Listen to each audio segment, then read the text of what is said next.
Hey guys, in this video, we're going to focus on Captain Rex. What you're looking at here is the front piece of Captain Rex, who is a clone trooper. Not just any clone trooper though. He's the no-cap clone trooper. There's just something about Captain Rex. It's absolutely on the level of Boba Fett. And I can say that for sure because I was there for it. I saw Boba Fett in the theater for the first time when I was a little kid. And oh yeah, does Boba Fett have Riz? Oh yeah. I think we all know he absolutely does. Well, Captain Rex has that same Riz. When I make a clone trooper, I like to also create their primary weapon. And with a clone, of course, it's like the DC-15 or, something, from that era. So I like the DC-15 a lot as a kind of an OP blaster. And I went back into the slicer and printed shorter versions, kind of a sawed off version. Then the light went out while I was printing that. So the next day, I took the 3 sections of this shortened DC-15 and glued it together. And it doesn't seem like something that is actually sanctioned by Blastech. It seems more like something that a scrapper or a bounty hunter would make, like a sawed-off shotgun, something that is just not sort of from the factory. So a few weeks ago, I asked everybody, what kind of helmet should I make next? Yeah, I know my channel's based on the Scout Trooper, for sure, and it always will be. But I love other stormtroopers from other eras. I'm not just stuck in my own world completely. I'm interested in there's just so many generations for Star Wars. What can you say, I just represent one of the generations. I'm not just here to share what I do. I'm here to learn what you guys do and to learn more about Star Wars. There seems to be an absolutely bottomless amount of lore to sort of catch up with, and I just know a little tiny bit. Well, it's time to start cleaning up the Captain Rex helmet that I made before. I like to use a foam pad for my sander. I'm using about 180 grit.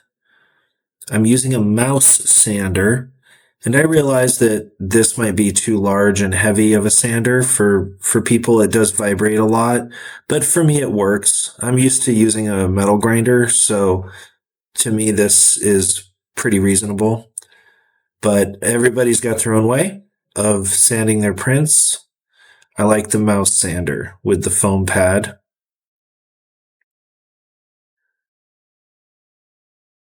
For my print settings, I use 5 or 6 wall loops, meaning that the print is from one side to another has 10 or 12 walls.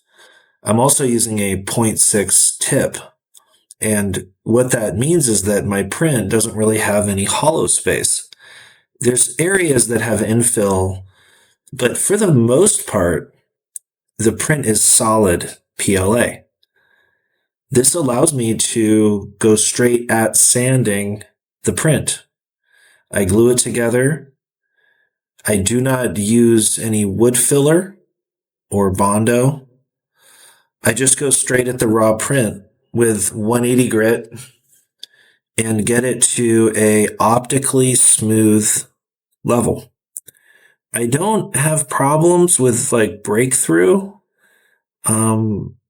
or, exposing a kind of going too far and making the infill get exposed because, again, I print these very heavy. They're printed to be very solid. And, that's out of my respect for the design. It's out of the fact that it just feels better when it's heavy. It's also just going to behave better when it's a cosplay item. It's not going to shake around and look like a plastic toy. It's going to have some physical mass to it. And just when you're holding it, it just feels nice. So after a couple hours of sanding, Captain Rex is very smooth. I do use a little bit of filler, but it's Vallejo model filler, and I haven't used any at this stage yet. In the end, when I'm done sanding the piece, I'll find some of the seams where the parts are glued together, and I'll just use some little tiny bit of filler at that point. But at this point, I haven't used any Bondo or wood putty or anything like that. I know a lot of people do use filler materials. They use primer, paint or filler spray paint. Again, I just like to keep it simple. I just attack the raw print. I do print with 4 or 5 wall loops. So, but I like the results that I'm getting. All my helmets are this way. So my Scout helmets are also like this. They're pretty much solid. Of course, there's areas that do have some infill, but if I was only doing 2 or 3 wall loops, then of course there'd be a lot of infill. So here I'm printing more blaster parts for the blaster workshop, where I'm going to assemble a bunch of variations from just lots of blaster parts. Here I'm printing another Captain Rex helmet. This is the back piece that I refer to as life support. Captain Rex is so cool. He's like the way Kylo Ren kind of, is so into Darth Vader. It's like his grandpa. As a scout trooper from Return of the Jedi, Captain Rex is like grandpa level, he's like my grandpa. So I'm going to switch gears here and I'm going to just play with this Mandalorian helmet that I've prepped for Beskar treatment. I am going for a Mandalorian Beskar effect on this Boba Fett helmet or Mandalorian helmet. It's very important when you apply the graphite powder that you wear a mask, some kind of respirator. Before you start rubbing your cotton swab around or whatever it is that you're applying your graphite, make sure to dab the graphite powder onto the surface. Once you start burnishing the surface, you'll find that it's actually hard to get more powder to kind of take to the surface. So before you've started buffing it, make sure that you do this dabbing process. You'll see me doing it here. It's not exactly, and then once you've got it all dabbed on there, you can start doing lots of little circles. And just move your hand like imagine a buffing wheel, usually moves in circles. You don't want to go back and forth linear because that'll just create linear scratching. But if you do lots of little circles, you'll get a nice polish. And in the metal business, we call this random orbit sanding. The kind of tools, there's even a tool that's an orbital sander, and it's actually a random orbital sander. It's also called non-directional sanding. Anyway, it has lots of different ways that it can be referred to in a metal shop. For our purposes, it just keeps it from looking like it's scratched. These are some shoulder sections that I have been experimenting.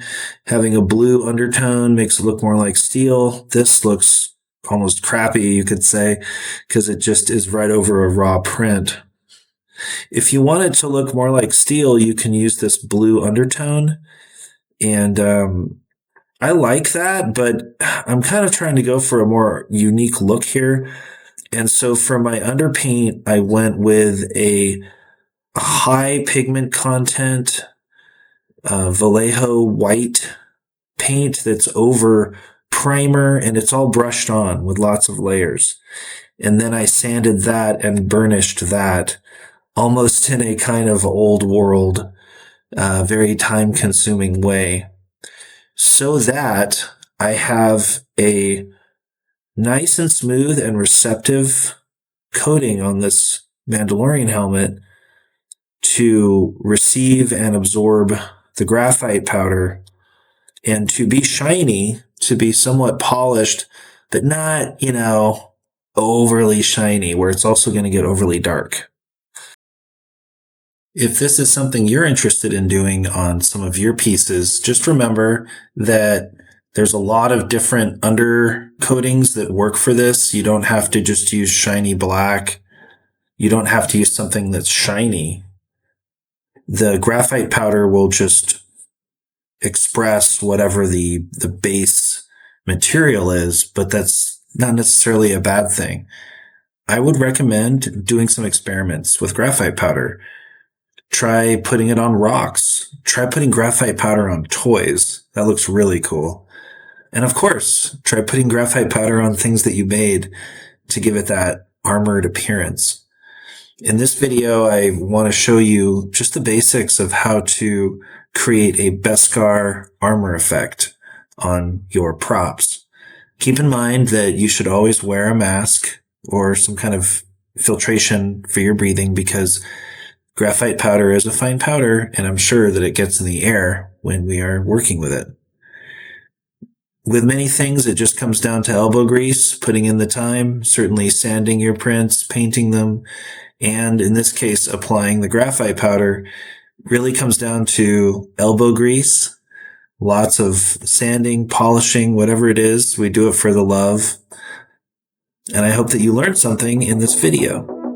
Thank you so much for joining.